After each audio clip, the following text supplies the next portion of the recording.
తండ్రి అయిన అబ్రహాము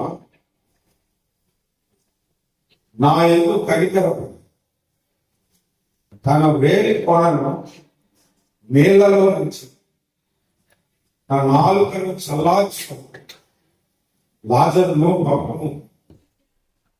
నేను అగ్ని జ్వాలలో యాతన పడుచున్నానని కేకలు వేసి చెప్పు. అందుకు అబ్రహాము, కుమారుడా, నీవు నీ జీవితకాలం నీకు ఇష్టమైనట్టు సుఖము అనుభవించింది. అలాగనను లాజరు కష్టం అనుభవించిందని జ్ఞాపకం చేస్తుంది.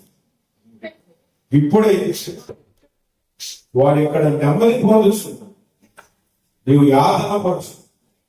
అంతేకాదు ఇక్కడ నువ్వు నీ యొద్దకు దాకపోరు వారు దాగిపోజాలనుకున్నట్టు అక్కడి వారు మా యొద్దకు దాటి రాజాలనుకున్నట్టు మాకును మీకును మహారాజు ఉంచబడి ఉందని చెప్పారు. అప్పుడు తండ్రి, అలాగైతే నాకు 5 సహోదరులు ఉన్నారు. వారిని వేదనకరమైన స్థలములకు రాకుండా వారికి సాక్ష్యం ఇచ్చుటకై నా తండ్రి ఇంటికి వారిని పంపవాలని నేను వేడుకొలుస్తున్నాను. అందుకు అబ్రహాము, వారి యొక్క మోషేయు ప్రవక్తలు ఉన్నారు, వారి మాటలు వినవలని అతనితో చెప్పరు. అతని తండ్రిమైన అబ్రహాము అలాగ అనవద్దు, మృతుల్లో నుండి వారి వద్దకు వెళ్ళినాయి కదా, వారి మహామనసు పొందుతారని చెప్పి. అందుకని మోషేయు ప్రవక్తలు చెప్పిన మాటలు వారు వినేయాలి కదా. మృతుల్లో నుండి ఒకరు లేచినాను వారు నమ్మరని వారి రక్షణ ప్రార్థన. ప్రేమ కలిగిన తండ్రి, నమ్మకమైన ప్రభావ, చదవబడిన వాక్య భాగం గురించి నాతో మాకు అందరితో మాట్లాడి మమ్మల్ని బలపరిచి తయారవచ్చు. యేసు నామమున ప్రార్థిస్తున్నాము తండ్రి, ఆమేన్, ఆమేన్. బైబిల్లో మనం చదువుతున్నప్పుడు పరిశోధనగా చదువుకోవాలి, ఇన్వెస్టిగేషన్ చేసినట్లుగా కూడా చదవాలి. ఇన్వెస్టిగేషన్ అంటే ఎక్కడైనా మర్డర్ జరిగింది అనుకోండి, దాన్ని ఇన్వెస్టిగేషన్ చేస్తారు. సీసీటీవీ తీసుకోవడం, అక్కడ ఉన్న వేలు ముద్దలు, దానికి ముందు ఏం జరిగింది, తర్వాత ఏం జరిగింది, అంతా ఇన్వెస్టిగేషన్ లో ఆ మర్డర్ చేసినప్పుడు లేదా దొంగతనం చేసినప్పుడు దొరికిపోతాం. అలాగే బైబిల్ చదివినప్పుడు కూడా ఇన్వెస్టిగేషన్ లాగా చదవాలి. అప్పుడే బైబిల్లోని చాలా సంగతులు మనకి ఈజీగా అర్థం, మీకు ఇంకా అర్థమయ్యేటట్టు చెప్పాలంటే, నేను ఒకసారి ఒక బైబిల్ స్టడీకి వెళ్ళాను. పాస్టర్ గారు వాక్యం చెప్తున్నారు, నేను అక్కడ కూర్చున్నాను. ఒక వచనం చదవాలంటే నేను ఏరియాకు కూర్చున్న సందర్భం అని చెప్పారు. నేను వెంటనే తీర్చేది ఏరియా కింద పడక రాజు గ్రంథంలో మనకి ఏరియా ఆరోహణమే వెళ్ళిపోతున్నాడు అగ్ని రథాల్లో. ఆ దుప్పటి కింద పడినప్పుడు 2 పాల అభిషేకానికి వస్తుందని ఏలిషాకు తెలియజేయబడింది. అక్కడ రాయబడిన మాట అంటే ఏలియా దుప్పటి కింద పడగా. ఆ మాట చంద్రబాబు మాస్టర్ గారు ఏం చెప్పారంటే, ఏలియా దుప్పటి కింద పడటం అంటే ఎవరికైనా సాధ్యం కాదు. మీరు ఎప్పుడైనా దుప్పటి కింద పడగలరా? పడితే దుప్పటి మీద పడగలరా, కానీ దుప్పటి కింద పడడం ఒక అద్భుతమైన మరణం. పిల్లల తర్వాత మనం ధ్యానం జరుగుతుంది. అక్కడ అలాగే అనిపిస్తుంది. ఏరియా దుప్పటి కింద పడగా, ఏరియా దుప్పటి కింద పడింది కానీ ఏరియా దుప్పటి కింద పట్టడం కాదు అర్థం. మన తెలుగు భాష ఎలా ఉంటుందంటే అంతా రెండు తలంపులు ఆలోచించే విధానాలను బట్టి మారిపోతుంది.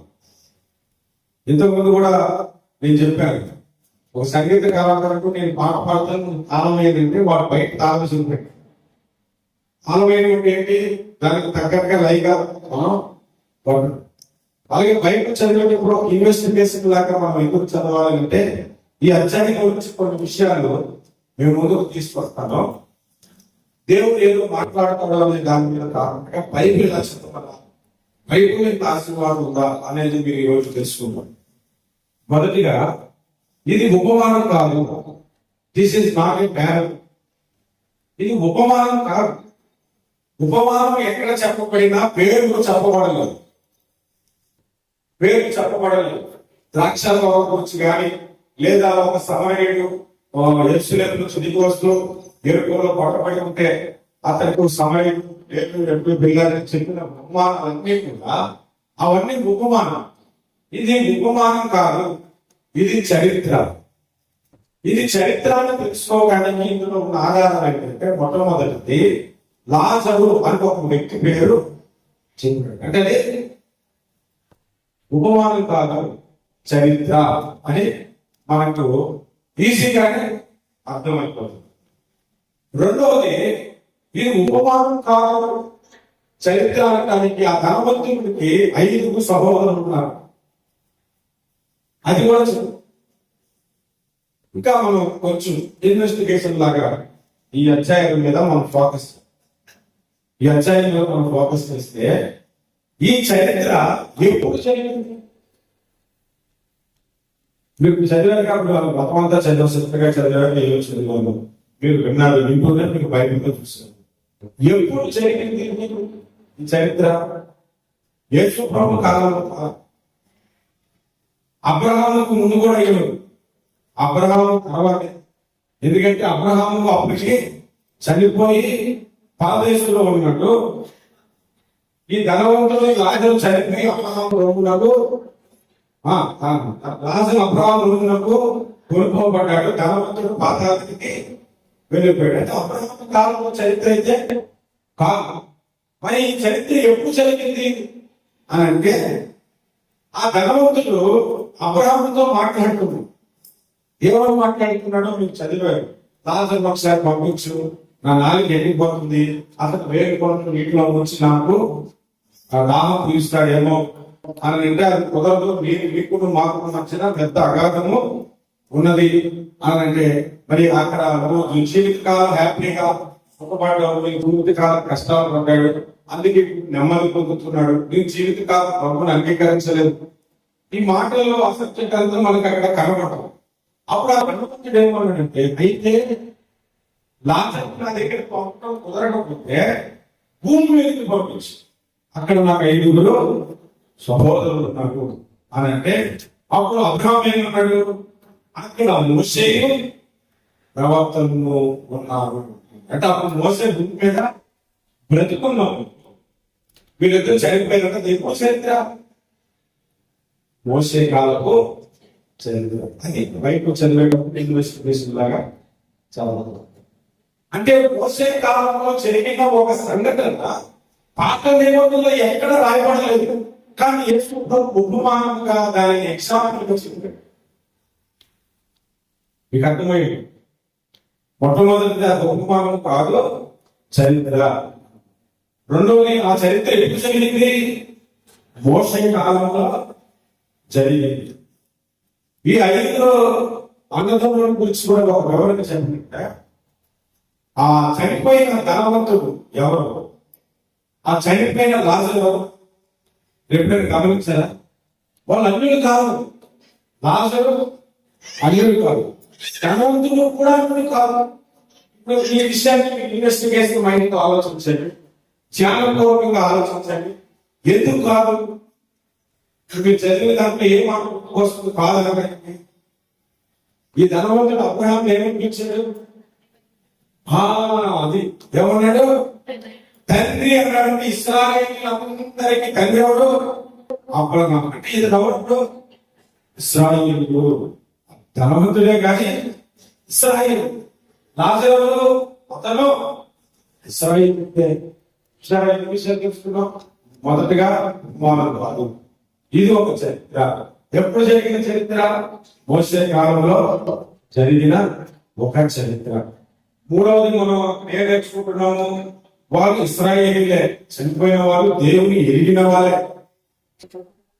దేవుని ఎరిగి కూడా ఒకడు దేవునిలో అందరూ శ్రమలు పడుతూ దేవుడిని ఆరాధిస్తుంటే హ్యాపీగా ఒక డబ్బులు సుఖపడ్డ అలవాటు చేసుకుంటాం. ఇంకొక ఆయన జీవితాంతము దరిద్రతను అనుభవిస్తూనే ఎంత స్థితి నుంచి వాళ్ళు జరిగింది. ఇప్పుడు ధనవంతుడు చనిపోయాడు, లాజరు చనిపోయాడు. లాజరు చనిపోయాడు,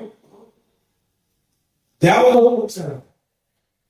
కానీ ధనవంతుడు చనిపోయినప్పుడు వచ్చారని రాసిన రాయబడలేదు. ఏమని రాసిందో చూడండి. అక్కడ ధనవంతుడు చనిపోయాడు, ధనవంతుడు కూడా చనిపోయి పాతి పెట్టబడి అప్పుడు అతడు పాతాళంలో చనిపోయినప్పుడు పాతాళానికి వెళ్ళగా చెప్పండి, వెళ్ళగా వెళ్ళలేదు. ఆ బాధ చనిపోయినప్పుడు పాతాళానికి వెళ్ళలేదు. ఎప్పుడు వెళ్ళిపోయాడు? పాతి పెట్టబడినప్పుడు వెళ్ళిపోయాడు. అర్థమైందా? అంటే మీకు ఏమర్థం చెప్పండి. చదివినప్పుడు ఒక వ్యక్తి చనిపోయిన వెంటనే వాళ్ళ ఆత్మ వెంటనే పాతాళానికి వెళ్ళదు. పాత పెట్టబడేంత వరకు ఎవరెవరు ఏడుస్తున్నారా, ఎవరో తిట్టుకుంటున్నారా, అదే రక్షణ పొందిన వ్యక్తి అనుకోండి, ఎవరు తిట్టుకుంటున్నారు ఏడుస్తున్నారు అసలు చనిపోవడం, దేవతలు రావడం, తీసుకెళ్ళిపోవడం, ఎంత తేడా ఉంది చూడండి. ఇక అర్థమవుతుంది చెప్తుంది. ఇప్పుడు లాజరు చనిపోయింది, అక్కడ ఏమున్నారు ఇప్పుడు చూడండి. చనిపోయి దేవతలు వచ్చిందా, చనిపోయి పాత పెట్టబడిన వరకు రాగలేదు. ఆత్మ తిరిగిగా పరదేశంలో వెళ్ళు. కానీ ధనవంతులు చనిపోయేటప్పుడు పాత పెట్టబడేంత వరకు వారిని నరకపు దోదలు వచ్చి ఎందుకు తీసుకెళ్ళలేదు అని అంటే వారు ఎంత వ్యాధి పడతారనంటే, మరలా శరీరంలోకి వెళ్ళి నేను ఆ ప్రభువును అనుకుంటున్నాను, నా నరకాన్ని తీసుకుని పోగం ప్రభావం ఎంత ఎదురు చూస్తారో. పాత పెట్టబడేంత వరకు వాళ్ళ ప్రయత్నాలన్నీ చేస్తారు. పాత పెట్టిన తర్వాత తీసుకెళ్ళిపోయాడు. అప్పుడు అతడు ఆ కాలంలో బాధపడుతుంది. అందుకే నేను ఎప్పుడు చనిపోయేటప్పుడు వాడు పరలోకానికి యోగ్యం అనుకోండి, పర్వాలేదు. వాడు పరలోకానికి యోగ్యం కాబట్టి తెలుసు. పాత పెట్టబడేంత వరకు తిరుగుతూనే. నేను ఎంతకుముందు మీ దగ్గర చెప్పాడు, ఎక్కడ చెప్పింది, ఎవరైనా చచ్చిపోతే మన అమ్మగారు కూర్చొని పాపం ఏడుతుంది. రక్షణ పొందినోడు అనుకుంది, అయ్యో చిన్న వయసులో చనిపోయాడు, పాపం చిన్నపిల్లలకి చనిపోయాడు, అనుకోకుండా చనిపోయాడు అని వాడి అంతా ఎడుతుంది. వాడేమనుకుంటుంది, అయ్యో ఇంకా చనిపోలేదు అడగడం. ఎందుకంటే సుఖంగా ఉండేది పరదేశం, నెమ్మదిగా ఉండేది పరదేశం. అంత ఆనందకరమైనటువంటి ఆ స్థలాన్ని గురించి లాజరు. ఈ పరదేశాన్ని బైబిల్లో కొన్ని పేర్లు నేను ఒకటి చెప్తాను. పరదేశం అనేది మనకి తెలుసు. మీరు కొరింథీ పత్రిక 12వ అధ్యాయం మీరు చూడండి, మొదటి వచనం నుండి ఏమని రాయబడిందో. 2వ కొరింథీ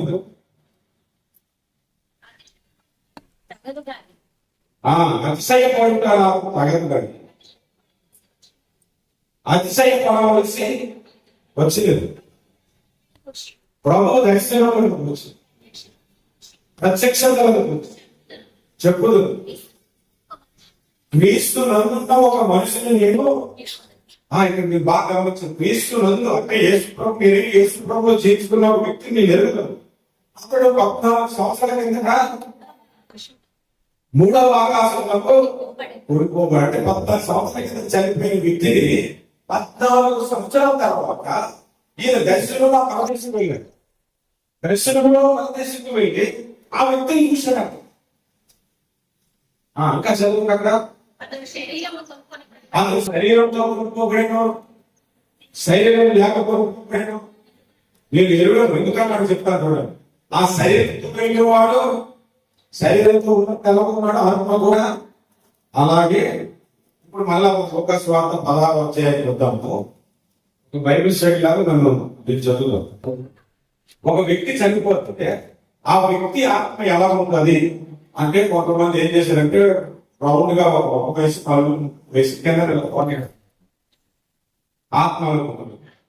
మరి కొంతమంది ఆత్మ అనుకుంటుంది అంటే బల్బులా, చచ్చిపోయిన బాడీలో నుంచి బల్బు నుంచి బల్బులా ఆత్మ అనుకుంటున్నట్లు అలా ఉంటుందా బైబిల్లో? సేమ్ నువ్వు ఎలా ఉన్నావో అలాగే నీ ఆత్మ మీకు వేలు ఉంటాయి కదా, చచ్చిపోయిన తర్వాత కూడా వేలు ఉంటాయి. ఎందుకంటే అబ్రహాము ఆ లాజరు ఏమన్నాడు, లాజరు గురించి గర్వంతుడు ఏమన్నాడు, లాజరును పంపించాను వేలు ప్రాణంలో ముంచి నాలుక కూడా ఉంది. మన శరీరానికి కాదు, మన ఆత్మకు నాలుక ఉంది, వేళ్ళన్నీ ఇలాగా ఉంటాయి. చచ్చిపోయిన తర్వాత దైవం ఇంత కాలు బాధలు వెనకుంటాయి. ఎంత చెప్తుంటాడంటే నాకు అసలు ఆశ్చర్యం, మనిషిలానే ఉంటాడండి. అప్పుడు చదివితే క్లియర్ గా కనబడకుండా ఉండాలి. ప్రతిది కూడా ఇంచు ప్రతి వచనాన్ని మీరు ధ్యానం చేయాలి. చాలా అద్భుతమైన విషయాలు కనబడతాయి. నేను అందుకే చెప్పాను, ప్రతి మనిషి చచ్చిపోయే సమయానికి ఫస్ట్ జడ్జిమెంట్ అక్కడే జరుగుతుంది. ఎవరు జరుగుతుందంటే ఇతరులు క్రీస్తునందు మృతి చెందాడా లేదా, యేసుని అంగీకరించి బాప్తిస్మం పొంది క్రీస్తులో జీవిస్తూ చనిపోయాడా లేదా అన్నది చూస్తారు. ఈ క్రీస్తులో జీవించాడంటే వెంటనే పరదేశం వెళ్ళిపోతా. లేదు ఇతడు పరలోక రాజ్యానికి యోగ్యుడు కాదు, సువార్త చెప్పిన బాప్తిస్మం పొందలేదు, బాప్తిస్మం పొందిన మారు మనసు పొందలేదు, బాప్తిస్మం లేదు, మారు మనసు లేదు, దేవుడు పొందడానికి వచ్చే స్థితి లేదు అనుకోండి. ఆ చచ్చిపోయిన తర్వాత ఇంకా ఆత్మ పెట్టేంత వరకు తీసుకొని ఆధారాన్ని వెళ్ళిపో. అంటే ప్రతి ఒక్కరికి జడ్జిమెంట్ ఎప్పుడు స్టార్ట్ అవుతుంది? ఫస్ట్ చనిపోయిన పాపలో ఒక జడ్జిమెంట్ జరుగుతుంది. ఆ జడ్జిమెంట్ ఏంటంటే నీకు బహుమతి లోకానికి కాదు, నువ్వు దేవుడి రాజ్యానికి యోగ్యుడువా కాదా అనే జడ్జిమెంట్ అనమాట. జాబ్ రావడానికి ఎలిజిబిలిటీ ఉందా లేదా కొంచెం క్రైటీరియా చూస్తారు కదా. అలాగా మీ కొరకు పరలోకానికి యోగ్యుడుగా కాదంటే జడ్జిమెంట్ జరుగుతుందని మనకు అక్కడ అర్థమైంది. నేను ఇంకా అక్కడ ధ్యానం చేసినప్పుడు ధనవంతుల గురించి వాడు ఏమేమి బ్రతుకులాడుకుంటే తెలుసా, ప్రభా లాజర్ని నా యొక్కకు పంపడానికి అవదను, ఓకే, కానీ పంపు అంటే ఒక అబ్రహాం ఏమన్నాడు, పంపడం కుదరదన్నాడు.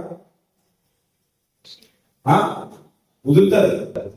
పాతడానికంటే పంపడానికి అగాధం ఉంది. నువ్వు మా దగ్గర మీరు దాటిపోజాలన్నట్లు ఉన్నావు. భూమి మీదకి పంపే అవకాశం ఉంది కానీ పంపలేదు. కానీ ధనవంతులు ఎందుకు పంపమని అడిగాడు? నాకు 5 సహోదరులు ఉన్నారు, వాళ్ళు ఈ వేదనకరమైన నేర్చుకు రాకుండా ఉండటం. ఈ బాధ బ్రతుకున్నప్పుడే వీడు రక్షణ పొంది వాళ్ళ కుటుంబం రక్షణ పొందాలని ప్రార్థన చేసుకుంటే బాగుంది. అప్పుడు ఏంటి ప్రార్థన చేస్తాం? పాతాలను పోయి ప్రార్థన చేస్తాం.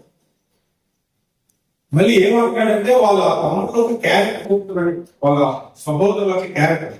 మృతులలో నుండి ఒకడు వెళ్తే వాళ్ళు నమ్ముతారంట, లేకపోతే నమ్మరండి. వీడు కూడా అట్లా ఇప్పుడే పరలోకం ఉంది నడుతుందంటే చూసేవా అని అనేవాడు అనమాట. చూస్తున్నాడు. ఇప్పుడు చూసిన తర్వాత వాళ్ళ తమ్ముడు కూడా ఏం చెప్తారు, వాళ్ళు వాళ్ళ ఒక్క కేడా నేను భయపెడుతుంది సార్. అసలు వాళ్ళ ప్రభుత్వం నమ్ముకున్న ఇదే జరుగుతుంది.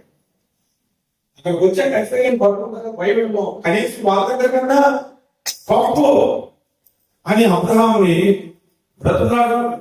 అప్పుడు అబ్రహాం ఒక సమాధానం చెప్పాడు. అక్కడ మోషేయు ప్రవక్తలు ఆ మనకులో వింటే చాలా, అందుకే దేవుడు చెప్తున్న మాటలు విన్నారు, దేవుని సేవకులు చెప్తున్న మాటలు విన్నారు. అంతేగాని ఏదో చెప్పాడే కదా, మేము ఎప్పుడు పెట్టదే కదా అని ఎప్పుడు తీసిపారేది.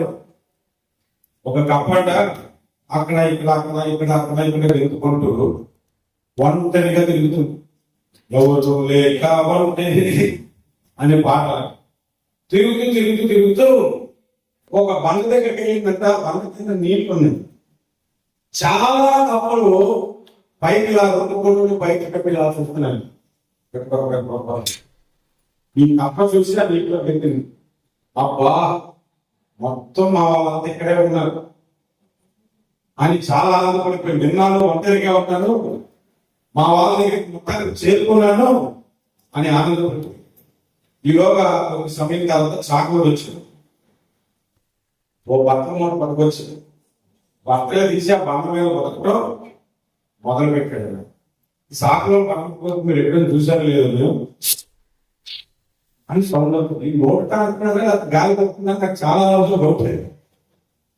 అది అని ఉడుకుతుంటే ఆ సౌండ్ కి ఈ కొత్తగా వచ్చిన కప్ప ఎగిరిపోతుంది అన్ని కప్పలు ఎలా అప్పుడు ఆ కొత్త కప్ప అనేది ఆ బయట ఎక్కడికి పోతున్నట్టు నాకు కదులుతుంది, నేను లేస్తున్నాను తెలుస్తున్నాను, మీరే మీకు భయపడతానంటే వాడు అప్పుడే దగ్గర బతుకుతూ ఉంటాడు. మాకు పెద్ద కాదు. కొంతమంది ఇదే ఈ ప్రసంగం చాలాసార్లు విన్నాను, ఈ ప్రసంగాలు విన్నా మాకు తెలియదా, వందల ప్రసంగాలు విన్నారంటే అలవాటు అయిపోయింది కొంతమంది. కానీ మారు మనసు లేదు. ఈ ధనవంతుడికి ధనవంతుడు అన్నదమ్ముల పరిస్థితి వాడికి మారు మనసు లేదు. వాడు మారు మనసు రాకపోతే తెలుసుకోవాలి. డబ్బు కనబడు ఎప్పుడు సుఖపడుతూనే ఉన్నాడు, ఎప్పుడు సంతోషంగా బ్రతికేస్తున్నాడు. అదే జీవితం కాదు. ప్రతి మనిషికి సుఖ సంతోషములను దేవుడు జతపరిచాడంట. ప్రసంగి గ్రంథంలో రాయబడి కష్టము ఉండాలి, సుఖము ఉండాలి. ఎప్పుడు పాస్ అవ్వడే కాదు, అప్పుడప్పుడు ఫెయిల్ అవ్వదు. నా పెద్ద కూతురికి ఎప్పుడు పాస్ అవ్వడం తెలియదు, ఫెయిల్ అవ్వడం తెలియదు.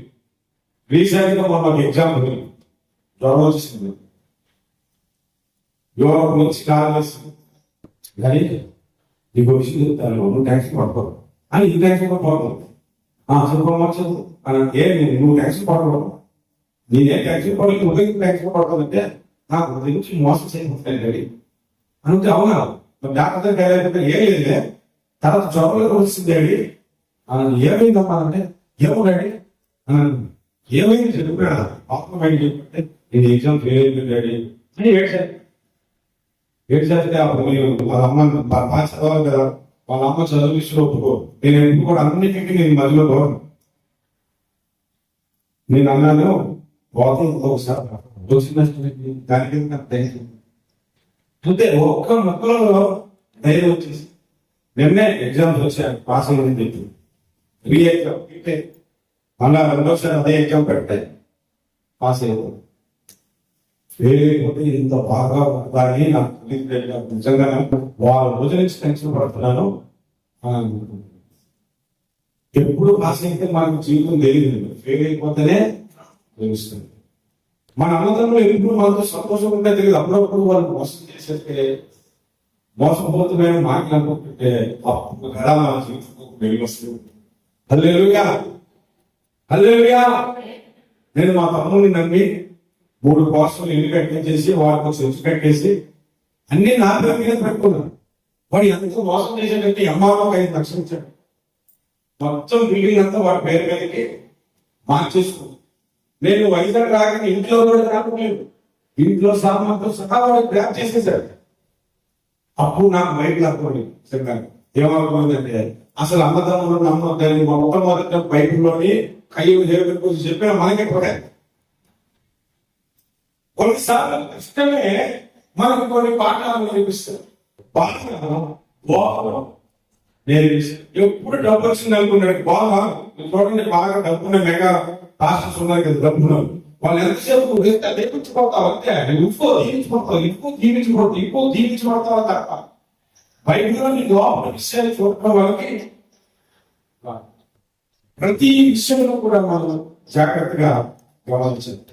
మీకు ఒక విషయాన్ని నేను అడుగుతాను, ఎప్పుడైనా సరే పెద్దవాళ్ళ పేర్లు పబ్లిక్ లోకి వస్తాయా, పేదవాళ్ళ పేరు పబ్లిక్ లోకి వస్తాయి? ముఖ్యమంత్రి పేరు, సినీ యాక్టర్ పేరు గోడల మీద కనబడుతుంది, ఎక్కడ పడితే అక్కడ కనబడుతుంది, న్యూస్లో వాళ్ళే, అన్ని చోట్ల వాళ్ళే. కానీ పరలోకంలో భక్తు పేరులే కనబడతాయి. వాడు ధనవంతుడు, ఇక్కడ ధనవంతుడి పేరు రాసింది, లాజరు పేరు రాసింది. లాజరు పేరు రాసే ధనవంతుడి పేరు దేవుడు లెక్క చేయలేదు. అదే పేరు మీద ధనవంతుడి పేరు ధనవంతుడికి స్థుతులు చేస్తారు, ధనవంతుడిని గొప్ప చేస్తారు. వాళ్ళ పేరు పెద్దగా వేసేటో మొదలు. ఒక చర్చిలోని ఫ్యాన్ లేదని అనౌన్స్మెంట్ చేశారు. ఆ చర్చికి వచ్చిన ఒక ధనవంతుడు చర్చిలో 4 ఫ్యాన్లు స్పాన్సర్ చేసి ప్రతి రెక్క మీద నా పేరు ఉండాలని చెప్పారు. ప్రతి రెక్క మీద నా పేరు ఉండాలి. ఈ మాస్టర్ గారు కూడా అతను రెక్క మీద పేరు వేసి వచ్చి కదా, ఇది ఏం చేసేటంటే పేరు వేసాడు, రెక్క పేరేసి కొత్త ఫ్యాన్లు వచ్చాయి. అందరు చచ్చిపోసిన తర్వాత ఈ ధనవంతులు లేకపోవచ్చు అప్పుడు ఫ్యాన్ తిరుగుతున్నాయి, అది కనబడట్లేదు. తిరుగుతున్నాం కనబడతాయి, పేరులో కనబడట్లేదు. ఆనందం జరుగుతుంటే ఒక ఫ్యాన్ ఆటం చూసాడు, లేదు ఆన్ చేశాడు. మళ్ళా ఇంకో ఫ్యాన్ ఆటం చూశాడు. ఆయన స్పాన్సర్ చేసిన 4 ఫ్యాన్లకి పేర్లు కనబడి ఇంకా పాస్టర్ గారి వాక్యం అంటే మనిషి పాస్టర్ గారి పేరు చేశాడంటే చేశాడని నెక్కేసి తర్వాత అయిపోయిన తర్వాత కూర్చున్న తర్వాత పాస్టర్ గారు పేట వేస్తాను నన్ను దిగలేదు అని అంటే చేశాను పేరు చేశాను ఏమైతే నాకు కనబడలేదు అని అంటే బయటికి చూడండి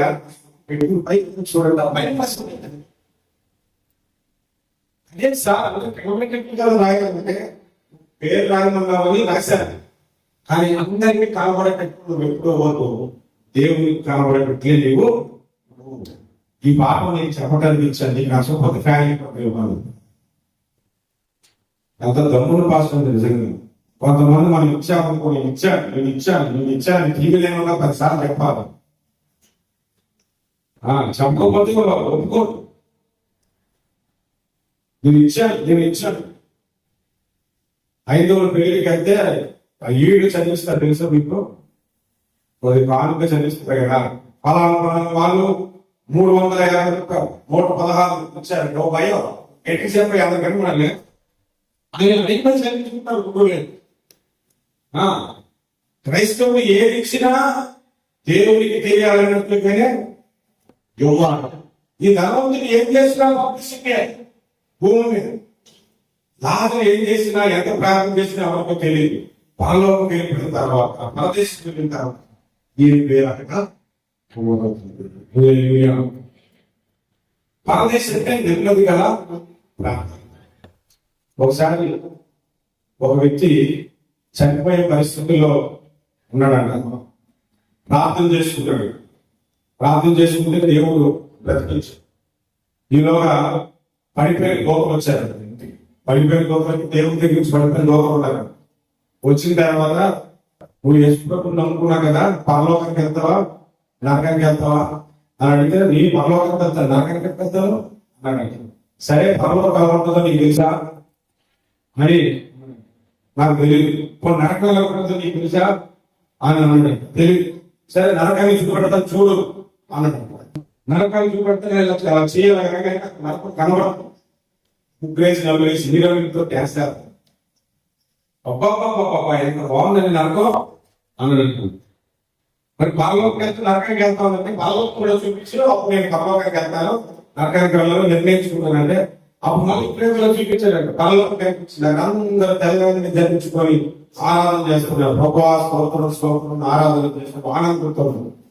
ఎక్కడికి వెళ్తా ఉంటారు చూసారు. 3 హీరోయిన్లు ఉన్నారు, ఎక్కడికి వెళ్ళిపోతారు. కొద్ది కాలం తర్వాత చచ్చిపోతే పాత్రలో పడేసారు తీసుకెళ్ళి అగ్ని కూడా కాలిపోతుంది. ఆ నరకం దూపకి కనిపించారు. భూమి మీద నువ్వు నాకేం చెప్పారు, నరకం అంటే సీరియల్తో డ్యాన్స్ ఎక్కడ చేయబాబు ఇక్కడే అని అప్పుడు అన్నారంట, ఇది మా పాతాలకు రావడానికి వేసే యాడ్ అన్నారు. ఎవరికి యాడ్? కొంతమంది బతుకుతారు ఈ మధ్య ఇన్స్టాగ్రామ్ లాగా ఈ నూనె మీరు రాసుకోవడానికి మీ చుట్టూ పొడుపు అయిపోతారు. ఏదో అవదండి, ఏ ఇల్లు రాసుకుంటూ ఊరుకోవాలదే ఉండాల్సి ఉంటూనే ఉంటుంది. బయటలోనే ఉంది. నేను కలవకుండా ఒక నేల రావట నాకు తెలుసు, అదెక్కడ నాకు తెలుసు. నేను లాస్ట్ వీక్ వచ్చినప్పుడు దేవుడి మేనేజర్ గురించి ఒక మాట చెప్పింది. దేవుడికి ఒక మేనేజర్ ఉంటే అది 2 సార్లు అయినా పిలుస్తాను. దేవుడికి ఒక హాక్ కూడా మనకు తెలుసు. మీరు బయట చదవట హాక్ పైన దేవుడికి ఉన్న హాక్ ఏంటంటే ఏదైనా లెక్క పెడతా చదవండి. కాదు వచ్చినట్టు చాలా వచ్చినట్టు ఆయన నక్షత్రాల సంఖ్య లెక్క. నీ లెక్క ఆయనకి అప్పగించాలి. నీ తలవైపు లెక్క ఆయనకి తెలుసు. ఒక పిసుక నేల నలపడానికి తెలుసు. అంటే ఎన్ని పిసుకున్నా మన లెక్క ఆయన తెలుసు. అంటే ప్రతి లెక్క పెట్టడం అలవాటు, లెక్క పెట్టడం అదానికి భావం. ఆయన ఏది చేసినా లెక్క ప్రకారంగా చేస్తాడు. దేవుడు విశ్వాసం. హల్లెలూయా. మీరు గమనించండి, పాతాళానికి వెళ్ళాలనుకుంటున్నారా అని ప్రశ్న అడిగితే ధనవంతుడిని లాభంతో చూపించామనుకో, ధనవంతుడు భూమి మీద జీవితం చూస్తే మనకి ఏమనిపిస్తుంది? ఆ ఇలా ఉంటే చాలా అనిపిస్తుంది. కానీ మరణం తర్వాత వాడి జీవితం అన్నారు. లాజరు భూమి మీద చూసినాడు, ఏమిటి నాకు ఇలాంటి జీవితం వద్దు, ఒళ్ళంతా కొడుకులో ఒక్కరు కూడా వచ్చి నమ్ముతున్నాయట, ఇలాంటి బ్రతుకు నాకెందుకు అను. కానీ మరణం తర్వాత వాడు నెమ్మది పొందుతున్నాడని రాయబోతుంది. ఈ భూమి మీద నీకు ధనం ఉందా లేదా కాదు, ఈ భూమి మీద నువ్వు దరిద్రులు లేదా కాదు, నువ్వు ప్రభువుని అంగీకరించావా లేదా, ప్రభు కొరకు జీవిస్తున్నావా లేదా, ప్రభువులో నీకు ఎన్ని శ్రమలు వచ్చినా ఆనందిస్తున్నావా లేదా అన్నది దేవుడు. మోసేని మీరు చూడండి, అత్యంత ధనవంతుడు మోసే. ఐగుప్తుకి ఆయన రాజు. ఐగుప్తు ధనం కంటే తీసేసి ప్రజలకు శ్రమలు వేరు అనుకున్నాడు. హెబ్రీ పత్రిక 11:24 వస్తుంది మనం చదువుతాం.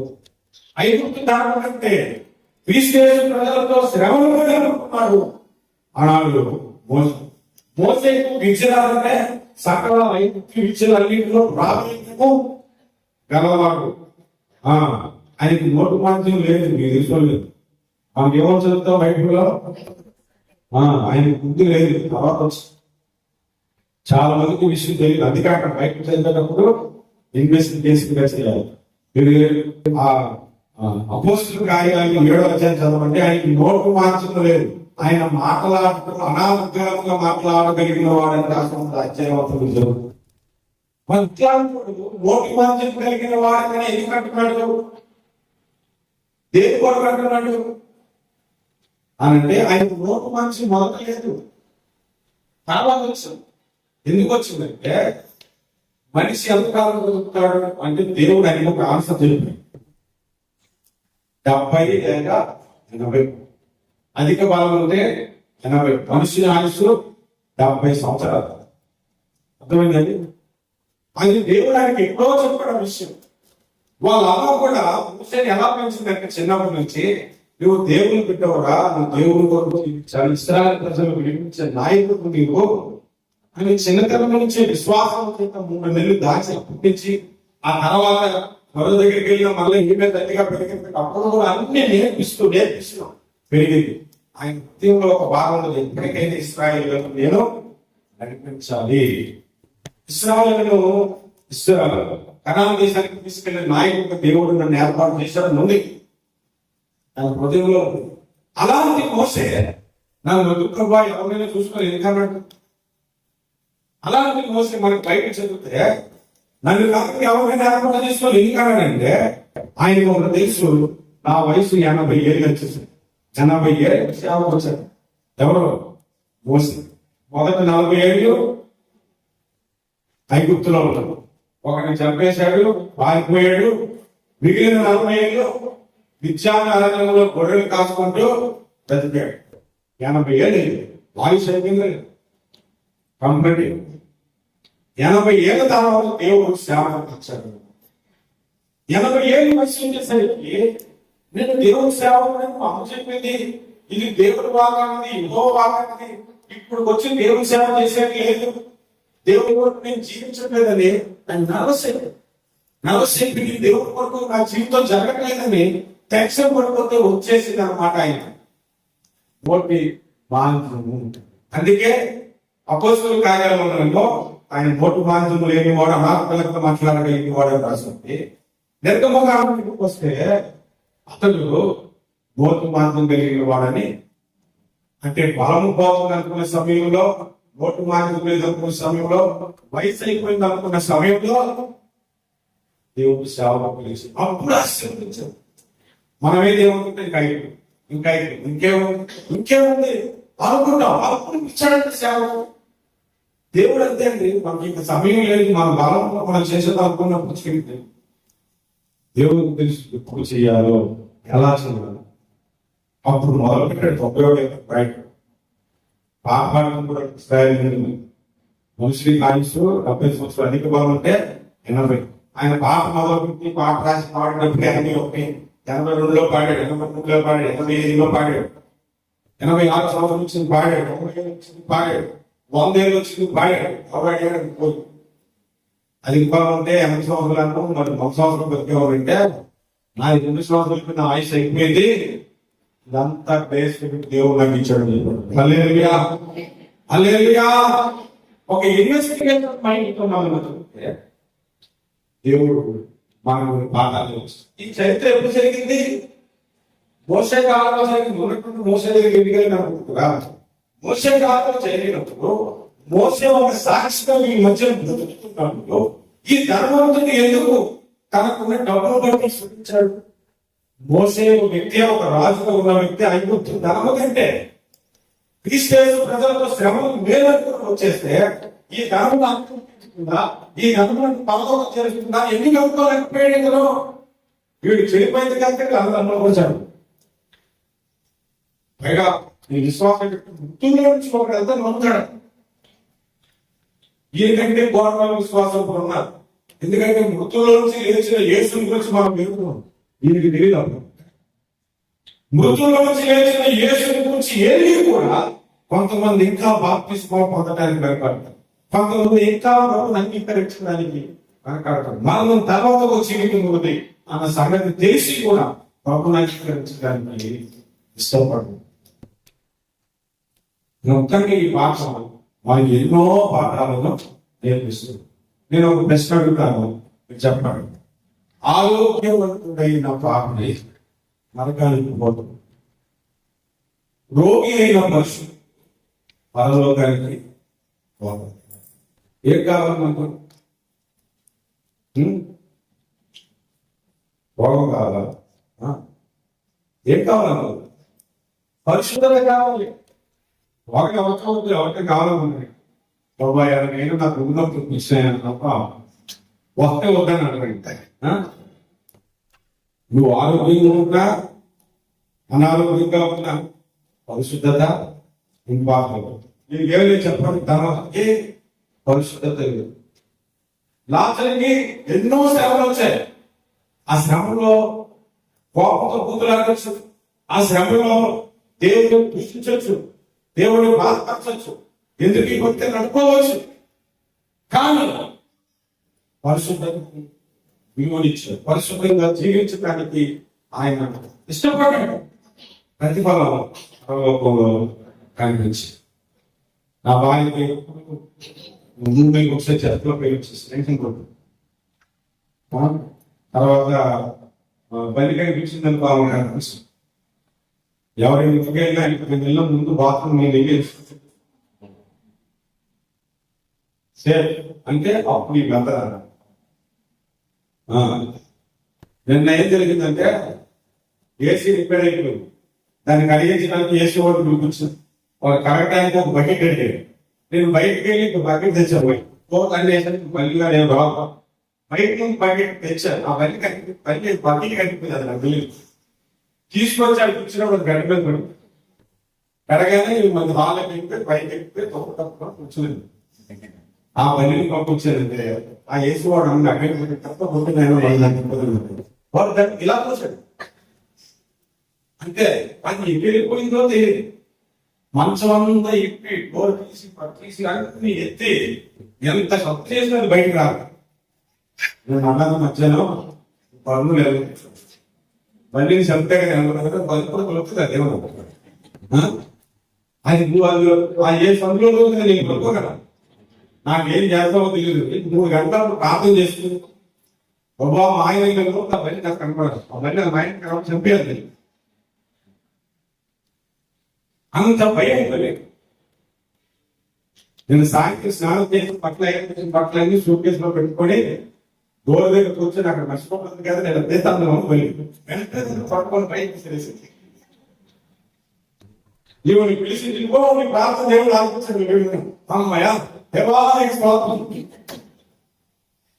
బల్లి అంటే అంత భయం పెట్టే మనుషులకే, కానీ పాపనికి భయపడు కొంతమంది. బలిపై కూడా పాపంలో పడాలి. పాపం ఉంటే బయట ఉంది కొంతమందికి. ఇది జీవితకాలం సుఖపడాలంటే మరి ఎలాంటి పాపం చేసినట్టు మనకు తెలియదు. ఒకరు ఏ పాపం చేయకపోయినా దేవునికి ఇష్టంగా జీవించలేదు, నరకపాత్ర వేశాడు.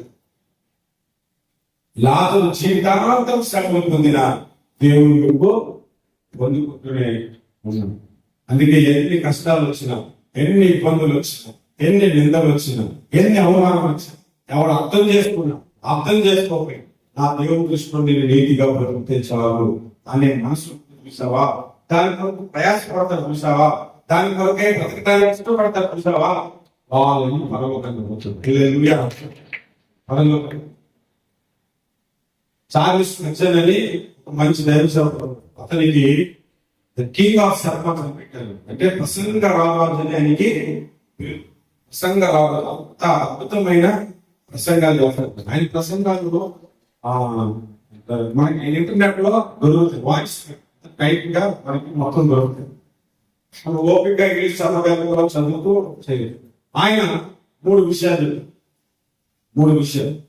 ఒకటి, పరలోకంలో నేను పరలోకానికి వస్తున్నాను అనుకున్న చాలా మంది పరలోకానికి వారు, ఇది మొట్టమొదటి విషయం.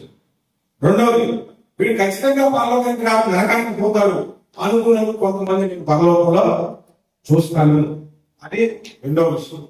తర్వాత మూడో విషయం వేసా అని అందరూ అంటే నేను పరలోకం వెళ్ళాక వచ్చానని తెలుసుకున్నాను. మనకు తెలియదండి, పైకి భక్తులా కనబడచ్చు. నేను ఒకసారి కొటేషన్ రాసి పెట్టాను. అదేంటో మీకు పెద్దగా కొటేషన్ రాయి, నేను రాశానంటే అది ఎవరో దగ్గర ఎవరికి హిట్ అవుతుంది. ఏమని రాశానంటే, దేవుని మందిరానికి వచ్చిన వారందరూ భక్తులు కాకపోవచ్చు, కానీ ఒకరు దేవుని మందిరానికి రావాలనుకుంటే భక్తిహీనుడు అయ్యి ఉంటాడు. అర్థమైంది అన్నమాట. దేవుని మందిరానికి వచ్చిన వారందరూ భక్తులు కాకపోవచ్చు, కానీ ఒక దేవుని మందిరానికే రావాలని అర్థమంటే వాడు భక్తిహీనుడు అని అన్నాడు. దేవుని మందిరం కాదంటే భక్తిహీనుడు కన్ఫర్మ్ అయిపోతాం.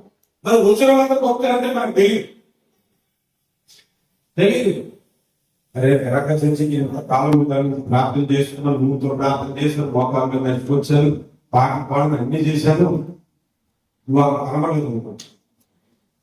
జాన్సన్ లేదమ్మా కాదు. ఎందుకంటే పరిశుద్ధత, దేవునికి నచ్చిన పరిశుద్ధత మనలో ఉండాలి. పరిశుద్ధత లేకుండా ఎవరు ప్రభువుని చూడలేడు. ఆ పరిశుద్ధత నేను పరలోకానికి యోగ్యుడు చేస్తాను. నేను చాలా సార్లు అనుకునేవాడిని, పరిశుద్ధత ప్రతి ఒక్కరు ప్రస్తుతం మొదలుతున్నాం మనం అని అంటే మనం అనలేదు. అందుకే యేసు ప్రభువు అన్నాడు, నేను పరిశుద్ధపరచకపోవాను నేనే. నాకు అన్ని వాగ్దానాల్లో ఆ వాగ్దానం అవసరం. నేను స్వస్థపరిచి ఇవ్వవాను నేనంటే మీ అందరూ వేస్తాను. ప్రభా స్వస్థపరిచేవాడు, నన్ను స్వస్థపరచు, నేను స్వస్థపరిచే ఇవ్వవానని వాగ్దానం అని మనసులో పంపించుకున్నాను. కానీ అన్నింటికంటే ఇంపార్టెంట్ అయిన ఒక వాగ్దానం ఉండేది సార్, నేను పరిశుద్ధపరిచి ఇవ్వవాలని వాగ్దానం. ప్రభా నన్ను పరిశుద్ధపరిచి ఇవ్వబాబు, పరిశుద్ధపరచు. శరీరానికి రోగం వచ్చినప్పుడేమో ఆ వాగ్దానం గుర్తుకొచ్చింది. ఆత్మకు అపవిత్రతకి వచ్చిన రోగానికి మాత్రం ఈ వాగ్దానం గుర్తురాదు. ఈ వాగ్దానాలు కూడా నేను కొన్ని విషయాలు అంటే ట్రాస్ అండి. బైబిల్లో ప్రతి వాగ్దానము అన్నదే. జనవరి పుస్తకానికి నేను మా చర్చిలో వాగ్దానం ఇచ్చాను, ఇంకా ఏమో ఒక మాట్లాడతాను, అందరికి ఇస్తాను నేను కూడా వాగ్దానం. ఒక 90 ఏళ్ళ విశ్రాంతి వాగ్దానం వచ్చింది, వచ్చే సంవత్సరం నీవు కుమారుడు పట్టుకుని ఆల్రెడీ మహాభాగం పెయింట్ అది తీసుకొచ్చి అయ్యగారికి ఇచ్చిన అయ్యగారు ఆ వాగ్దానం వేరు శరీరం వెళ్ళిపోయి చదవాలి సింపుల్ పడుతుంది. ఎందుకు ఇంకోటి తీసుకుని వెళ్ళాను లేదు, దేవుడు నాకు ఇచ్చాడు చదివిపించాలి. అలందరూ వెళ్ళిపోయింది కూర్చోబెట్టి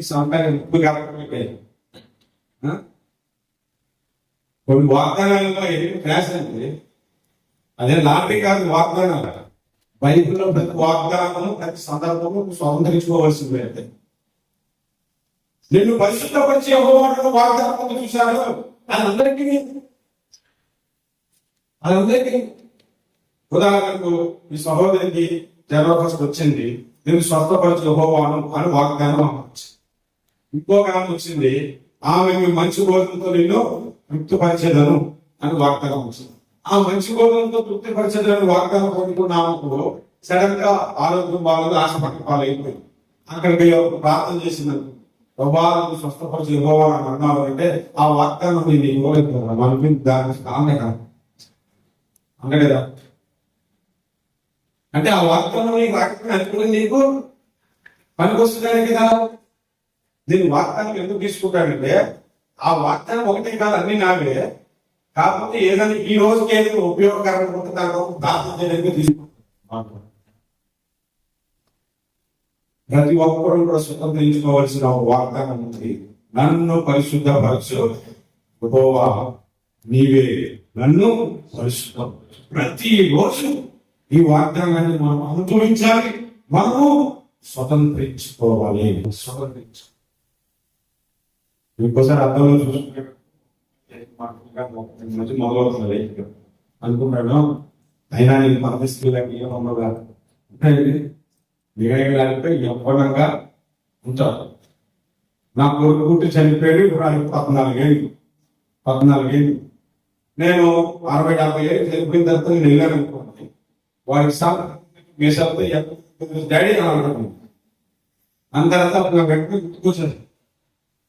వాడు చనిపోయి వాళ్ళ ఆత్మ పుట్టాలి, కానీ యవ్వనం అనేది కావాలనుకుంటారు. ముసలోడు చనిపోయి పరిస్థితి వెళ్తే యవ్వనం కలుగున్నాడు, అలాగే అంత అద్భుతమైన ఒక ప్రపంచాన్ని దేవుడు మనకి ఇవ్వాలంటే మనం ఎంత జాగ్రత్తగా మన పరిశుద్ధమైన జీవితం జీవించాలి. నా జీవితంలో పరదేశులు ప్రార్థనలో చూస్తున్నాడు. ఇందాక మనం చదివి చూసారా, 14 సంవత్సరాల క్రితం చదివిపోతే ఆయన్ని చూశారంట. వాళ్ళు మాట్లాడుకుంటున్న మాటలు మనుషులు వచింపకూడని మాటలు రాసిన చూడండి. 2వ కొరింథీ 12వ అధ్యాయంలో పరదేశంలో ఒక భాష ఉంది. పరదేశం అట్టి మనిషిని లేదు, అతను పరదేశంలోనికి కొడుకు అసత్యము కానీ అంటే అక్కడ లాభం ఏంటంటే ఆ మాటలు పౌలు విన్నాడు. విని ఒకవేళ భూమి మీద మాటలు కలిగాడు అనుకోండి, అవి వచింపకూడదు, చెప్పకూడదు, ఉచ్చరింపకూడదు. అంటే ఏం చనిపోతుందా అంటే అదో చెప్తుంది. అది నిజంగా అది రాయిపోతే ఆ పరదేశం ఉందాం. అక్కడ 12వ చేలోని చనిపోయి పౌరు దర్శనం ఎక్కడికి వెళ్ళాడు చదవండి. దాని ముందు ఇంకా ముందు ఇక్కడ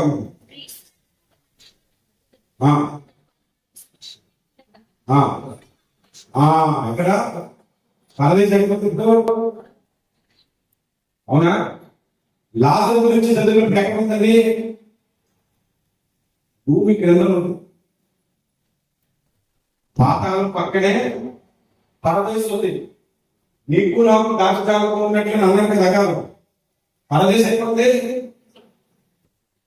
భూమి క్రింద ఉంటుంది. మరి ఇక్కడేమో పౌలు 3వ ఆకాశం కంటున్నాడు. మధ్యలో ఏమైందంటే అడ్రస్ మార్చాడు దేవుడు. ఎలా మార్చాడో చూడండి. ఎఫెసీ పత్రిక 4వ అధ్యాయం 8వ వచనంలో, ఎఫెసీ పత్రిక 4వ అధ్యాయం 8వ వచనం, ఆయన చేత ఆయన ఆత్మహనమైనది చెడు చెడగా మనుషులకు ఈవులను అనుగ్రహించినది తెరచారుగా పట్టుకుని వెళ్ళిపోయాడు. ఎక్కడ పట్టే కూడా పాతాల కిందన, భూమి కిందన పాతాలను పరదేశం పక్కనే కనపడమని ఆరోగ్యమైనప్పుడు మొదట భూమి క్రింద భాగంలో దిగాడంట. ఆ పరదేశం మొత్తం తీసుకొని మనుషులు అందరినీ తీసుకొని 3వ ఆకాశంలో పెట్టేశాడు. ఎప్పుడు చేశాడంటే ఆయన పునరుద్ధానమై లేచినప్పుడు ఆ పరదేశం అక్కడికి షిఫ్ట్ చేసిన తర్వాత దేవుడికి కనిపించి నేను బలియాన్ని సంపూర్ణం చేశానని భూమి మీదకి వచ్చి 40 దినాలు అందరికి కనబడుతుంది. నేను ఇంకా చెప్పుకోవాలనుకుంటే విస్తారంగా చాలా చెప్పవచ్చు. యేసు ప్రభు చనిపోయాడు, మూడవ దినం ఆదివారము సమాధి దగ్గరికి మరీ వచ్చి మగ్ధలేని మరి వచ్చామో ప్రభుడు ఎవరైతే ఎత్తుకెళ్ళిపోయారంటే ప్రభు అప్పుడే పరదేశం కొనుక్కొని వెళ్తున్నాడు. వెళ్తున్నప్పుడు ప్రభు ఉన్న బలహీనత తెలిసి ఎవరైనా ఆయన ఏడుస్తుంది ప్రభు కొరకు. పరదేశం అలా పక్కన పెట్టి ఆయన తోటమాలకి ప్రత్యక్షమే కనిపించాడు. అమ్మా నా ప్రభుని ఎవరు ఎత్తుకెళ్ళిపోయారు అనుకో, తోటమాల అనుకోగల ప్రభుని మాట అమ్మో నా ప్రభు నాకు కనిపించాడు. ముట్టుకోవద్దు ఏమన్నాడు ప్రభు, నన్ను ముట్టుకోవద్దు, నేను ఇంకా తండ్రి యొక్కకు ఎక్కిపోలేదు. సరిగ్గా వారం తర్వాత కోమాను పిలిచి నా వేలు పెట్టి చూడు అంటే ఆమెకి ఎత్తి వచ్చాడు. మూడో ఆకాశానికి పరదేశంలో శివుడు చేసేసాడు. చూడండి, చిన్న లాజిక్. చనిపోయిన ఆత్మలన్నీ పరదేశంలో ఉన్నాయి. ఎక్కడున్నది ఇప్పుడు? మూడవ ఆకాశంలో. యేసు రెండవ రాకడలో వచ్చినప్పుడు మొదటి ఎవరిని వెంట పెట్టుకొస్తాడు చెప్పండి? మొదటి ఎవరు చేస్తాడు? మృతులు. తర్వాత ఆ పైన సజీవులు మనము మార్పు చెందుతూ ఉంటుంది. చూడండి, చూస్తాం మీకు ఒక లాజిక్ ఒక మాట చూడండి. మొదటి దశ పత్రిక 4వ అధ్యాయము 11వ వచనం. సహోదరులారా, నిరీక్షణ లేని ఇతరుల వల్ల మీరు దుఃఖపడుతున్న నిమిత్తము నిద్రించుచున్న వారిని గురించి నిద్రిస్తున్న వారికి ముందే చనిపోయిన వారి గురించి మీకు తెలియకుండా నాకు ఇష్టం లేదు. యేసు మృతి పొంది తిరిగి లేచింది మనం నమ్మినాడు. అదే ప్రకారం క్రీస్తునందు నిద్రించిన వారిని ఉచితంగా ఎక్కడికి వారిని లేపని అనాలి కదా. మూడో ఆకాశం నుంచి ఏమో ఆత్మ పట్టుకొస్తుంది, భూమి మీద సమాధులు. మూడో ఆకాశం నుండి యేసు ప్రభు వచ్చినప్పుడు ఈ సంఘాన్ని స్థాపించిన ప్రభుదాస్ గారిని తీసుకొస్తున్నారు. అక్కడ సమాధి ఈ శరీరానికి ఆత్మ చెత్త అయిపోయి అప్పుడు భూమి మీద ఉన్న వాళ్ళందరూ అప్పుడు ఇంకా బ్రతిగా చచ్చిపోయిన వాళ్ళు మొత్తం ఎక్కువ బాగున్నారు. మాకు అవి పైకి వస్తున్నాయి. అర్థం ఏంటి? ఆత్మ లేకపోతే మూడవ ఆకాశంలో నా దర్శనం చెప్పి నేను ముగిస్తాను. నేను మాట్లాడాలి ఇలా ఒకే ఒక మాట దర్శనం గురించి చెప్పి నేను మాట్లాడతాను. నేను మోకరించి ప్రార్థన చేస్తున్నప్పుడు నేను ఎక్కువ నా అవసరం పెద్దగా ఆడతాను. నేను ఎక్కువ తగ్గి నాకు ఇల్లు కావాలి, భోజనం కావాలి, సెల్ ఫోన్ కావాలి, ఇలాంటి సిల్లి ప్రార్థన చాలా ఎక్కువ ఆడతాను. ప్రభావం మాట్లాడు, నీ వాక్యంలో విషయాలు తెలియజేయాలి, నీ రాజ్యంలో నాకు ఎటువంటి స్థితిస్తో ఎటువంటి మైండ్ పోరాటాలు ఇలాంటివి నా ప్రార్థనలు అంతా పెద్దగా ప్రార్థన. ఇప్పుడు నా సబ్జెక్ట్ ఏంటి? ఇప్పుడు ప్రార్థన చేసుకుంటుంటే ఒక రోజు చాలా సీరియస్ గా ప్రార్థనలో ఉన్నాను. ప్రార్థనలో ఉండి ఇలా ఉంది కదా, ఇలా పడిపోయి ఇలా ఉండిపోయాను. ఉండిపోయిన తర్వాత ఒక గంట తర్వాత నాకు మీకు వచ్చింది. ఈ గంటలో ఏమైందంటే నేను చిన్నగా నేల నిలిచిపోయి పైకి నడుచుకుంటూ వెళ్తాను. పైకి నడుచుకుంటూ వెళ్తే ఒక ప్లేస్ వచ్చేసరికి చాలా అద్భుతంగా ఉంటుంది చూడటానికి. అద్భుతమైన కోట, అద్భుతమైనటువంటి బిల్డింగ్స్. అసలు చూడటానికి ఎలా ఒక మనిషి కనపడుతుంది, ఒక వెలుగు కనపడుతుంది, కోట కనపడుతుంది. అద్భుతమైన ప్రాంతం. జాన్సెట్లో గారు మధ్యలో ఒకసారి వీడియో కాల్ చేసి సింగపూర్ మంచిగా సింగపూర్ ఏం పనుకోతుందండి అసలు పరదేశం అనుకోకుండా సింగపూర్. ఆ ప్రాంతాన్ని చూస్తే సడన్ గా రెక్కల సౌండ్, పక్షి ఎగిరేటప్పుడు మైక్ రెక్కల దగ్గర పెడితే ఎలా చూడతాం ఆ శబ్దం వస్తే ఇలా పైకి దర్శనంలో ఇలా పైకి చూస్తే కుర్చీ ఉంది, చాలా బాగుంది కుర్చీ, చాలా మెరిసిపోతుంది, బంగారం వజ్రంతో ఉన్నటువంటి కుర్చీ. ఆ కుర్చీకి రెక్కలు ఉన్నాయి, ఆ రెక్కల సౌండ్ అది. ఆ కుర్చీ మీద కూర్చుని ఆయన ఇలాగ చుట్టూ తిరిగి ఇలాగే ఎదుటి చుట్టూ తిరిగి సర్వోన్నతిని ఆరాధన అక్కడ జరుగుతుంది, అందులో పాల్గొనవలసింది. అటువైపు చూస్తే మంచు కొండలతో కట్టిన మెట్లుగా కనబడతాం. దేవదూతులు దువే పెట్టడం, అక్కడ పెట్టడం, పూలు తీసుకుంటాం. అక్కడ మాత్రం వెలిగే కనబడుతుంది. దేవుడు నాకు కనబడుతుంది. కొద్దిసేపు నా చుట్టుపక్కల తోటలు చూస్తే అద్భుతమైన పాట, తెలుసైన పాట. అంతే గంట తర్వాత నాకు వెలిగి వచ్చి నిజంగా చెప్తే నాకు నమ్ముతారు. లవ్ లో ఫీల్ అయిపోతే ఒకరు పిచ్చోళ్ళు తిరుగుతారు కదా 10 రోజులు. 10 రోజులు అలాగే 10 రోజులు ప్రతి ఒక్కరు ఏమైందా నీకు ఏమైందా నీకు అంటే ఎవరికి వచ్చిన స్టోరీలు వాళ్ళు అనుకుంటున్నారు. నాకు తెలిసింది ఆ రాజ్యానికి దేవుడు నన్ను తీసుకొని పోతాడు. ఆ రాజ్యానికి అప్పుడే నాకు అర్థమైంది. కొరింథీ పత్రిక 2వ పత్రిక 12 14 సంవత్సరాల క్రితం చనిపోయిన వ్యక్తిని పౌలు అలాగే చూశాడు. దేవుడు దర్శనాలు ఇచ్చినతో మాట్లాడుతున్నాడు. ఒక సుందరమైన ప్రపంచాన్ని దేవుడు మాకు ఏర్పాటు చేస్తారు. కాన్సెప్ట్ ముగిస్తాను, మీకు ఆకలిస్తున్నా నేను తప్పని చెప్పాలనుకుంటున్నాను.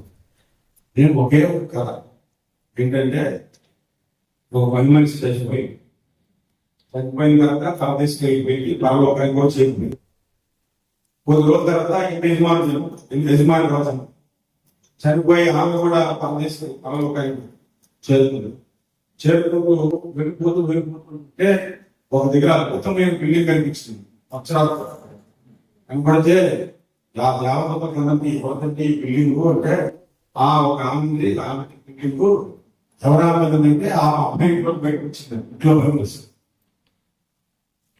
రోజు ఇంట్లో ప్రార్థనలు చేసుకుంటూ ఇల్లు బతుకుతుండే అద్భుతంగా ప్రబల ఆ ఇల్లు చూడగానే దేవదూతంత మా బాబాయ్కి ఇచ్చారంటే మరి నాకు ఎట్లా ఇద్దరు తీసుకెళ్ళి అలా భద్రంటే బంగారం అలా భద్రంటే బంగారం గోడతో కట్టిన ఇల్లు కనబడతాయి.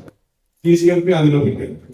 అదే నా బాబాయ్కి అట్లా పిలిచి నాకు ఇచ్చారు అని అడిగితే ఆమె బతుకింది చాలా ఉమ్మేది ధనవంతరాలు అవ్వచ్చు, యజమానురాలు అవ్వచ్చు. ఆమె చేసిన ప్రార్థన నీకు తెలియలేదు. ఆమె చదువులకు ప్రయత్నం చదవలేదు. ఆమె మానక దశభాగాలు ఇచ్చింది, నువ్వు ఎగ్గొట్టావు.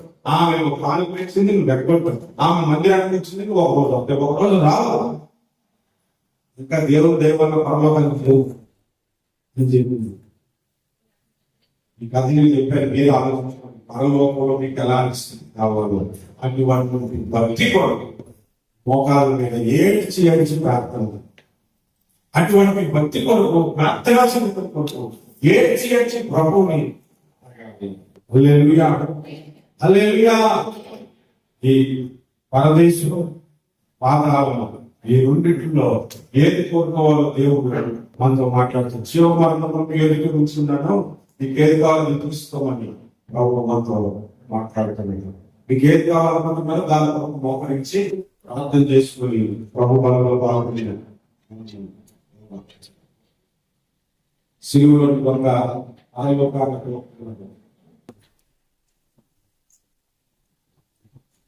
మోకాల మీద ఉన్న ప్రభు పాల్గొని